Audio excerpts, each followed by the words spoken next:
So I wanted to show y'all something, little kind of update. In the past I had showed you how I was taking this wired with hooks deep foundation, pure beeswax foundation. I was cutting it into these strips, basically the result like this. So I was cutting the strips between two wires and then using this pure beeswax foundation to go in the groove top of my top bar like that to use for a wax starter strip. Now the reason I was doing that, the reason I was using this deep wire with hooks was because it was the only thing I could find that was in a deep sheet for what I wanted. I couldn't find any deep pure beeswax thin surplus without wires in it. And I had tried, I had thought, pulling the wires out back then, and it made it all rip apart and didn't work. So anyway, I was gluing in starter strips like this, and it's working okay, but the bees sometimes will start to curve their combs out towards the end, and so what I really wanted was a sheet to go all the way across. Now I've been doing that now using, I bought a thing of thin surplus which comes in mediums, but there's no wires, no hooks, and it's just pure beeswax as well, but it is a lot thinner. It's designed for making comb honey, but it should work for a starter strip. But anyway, what I've been doing it with is cutting big strips like this, so cutting the medium strips in half lengthwise, and that lets me put a strip all the way across the frame like this in order to give them a much better guide. Now if I wanted to, I could make it taller, make it half the frame or whatever, but I think this should be more than enough to get them started out good and straight. But the reason I wanted to make this revised video was for two reasons. One, or several reasons I guess, partially being for this idea here, but secondly because I found out I can pull the wires out, and I thought, like I said, I thought I tried it in the past and it didn't work, but I can grab this wire here. You just got to make sure you're on the right side because the wires are embossed from this side, or impregnated I guess. So you try to pull from the other side, you make a mess. But if you pull from this side with the hooks pointing up, you just kind of work it loose and peel the wire right out. Now yes, it's an extra step that you have to do, but I looked it up on Man Lake pricing. If you're buying 10 packs of this stuff out of a deep sheet, I can cut it into 3 strips and get 3 of these wider strips. And so if I buy a 10 pack, that's 30 strips that I get, that's 30 frames that I prime. And that costs about 55 cents. I think the price was $16 for this stuff. It costs about 55 cents per strip, or per frame to prime it up. To use the thin surplus that I was, 10 sheets of it, I can only get 20 strips because I'm cutting it in half. If I cut it into thirds, it's too narrow. It's only about an inch and a half or inch and 3/4 high, so it's real narrow. It only stand about that high in the frame, and I want to have a little bit more depth.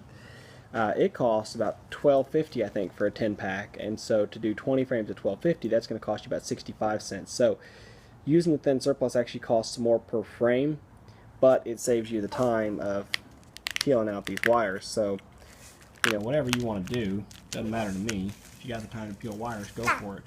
Now I looked up the bigger packs, the 25-pound packs, and then the thin surplus for 25 pounds is only $10 more than these deep sheets with wire hooks. And again, yeah, you're only going to get 2/3 as many. I'm sorry. So you'd only get 2/3 as many if you base it on the same sheets per pound, but it's not. This stuff here's a lot thicker. The thin surplus is a lot thinner. So on 25 pounds, you get 400 sheets of thin surplus, but you only get 175 sheets of this stuff. So if you order 25 pounds, yeah, it's $200, but you get a lot more starter strips. Twice as many starter strips or so. Let's see. Run the numbers. 2/3 less, but twice as many. Or 1/3 less, but twice as many. I don't know. Still you're going to get more. And you're not going to have to peel wires. So I think that's probably what I'll end up doing, is buying a big pack of thin surplus if I keep doing this. Just to kind of tell you guys, the reason I'm doing this, the reason I don't want the wires is because, really, I don't think I need them.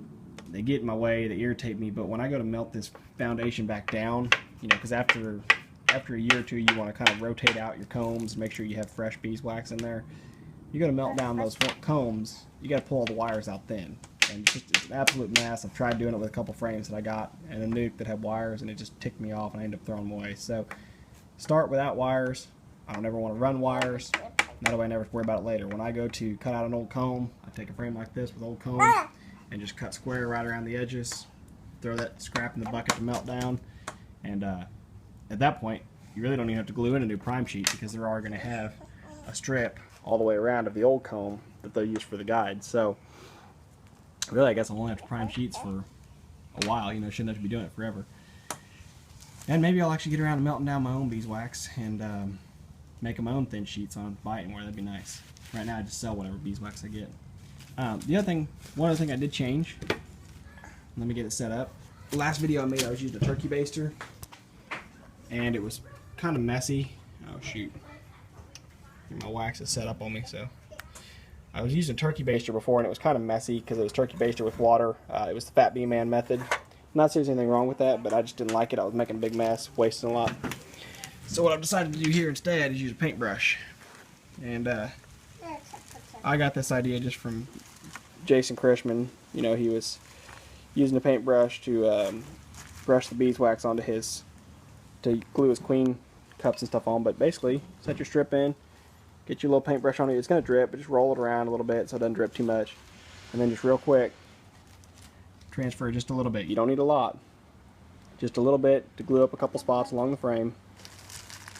Just enough to make it hold up. And then you can grab your frame, flip it around, and try to make sure your foundation stays as vertical as you can. It'll hang vertical under its own weight once you hang it in the hive. But anyway, brush on a little more on this side, and you're good, just like that. So I can prime up and glue up a couple of frames, you know, or a frame I can do real quick once I have all this stuff cut and ready. And like I said, it gives the bees a little bit of starter guide, a little bit better than giving them just a thin wax bead. The wax bead I haven't had good luck with. Wooden tongues I haven't had good luck with. So anyway, this I think works pretty good. I just want to share it with you guys using the old paintbrush method. And yeah, the general beeswax. I got my daughter out here helping, of course. I gave her that little scrap of that stuff, but it's too small for me to use anyway, so she's playing with that and having a good time.